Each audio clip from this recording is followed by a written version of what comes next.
Long before he served on the Cook County Board, Commissioner Jerry Butler had a successful music career, earning the nickname the Iceman for his smooth delivery of soul songs. There's a man who once said everything is political. So when we started singing back in 1958, we started some 4 years after Brown versus the Board of Education.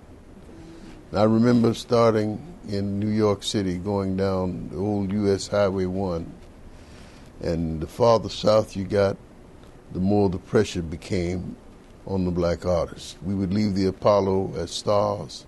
By the time we got to Maryland, we were just a bunch of colored boys driving a big shiny car.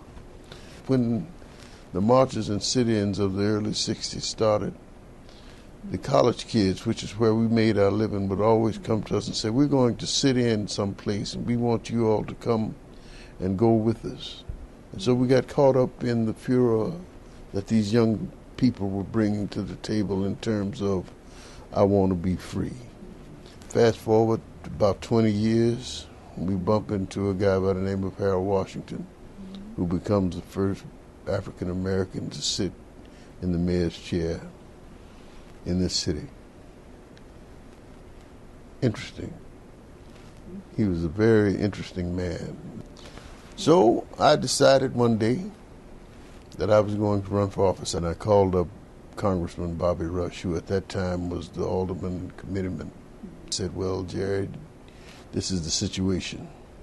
We think that a place on the Cook County Board would be an excellent place to run. And so I said, well, then that's what I would do.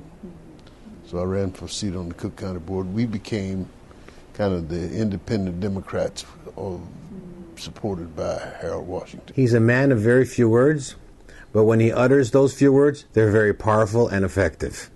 Butler said his nearly 25 years on the board have given him perspective on negative perceptions of politicians and political longevity. And I think, when people talk about corruption, they have a tendency to think that everything in government is corrupt, and it's not true.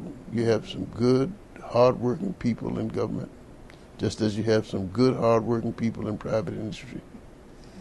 And then you have those people that will take advantage of a situation, both in private industry and in government. Now I'll take you back to why I've been in office so long. I've never had to renege on my promise. Yet. For Medill News Service, this is Katie Smith.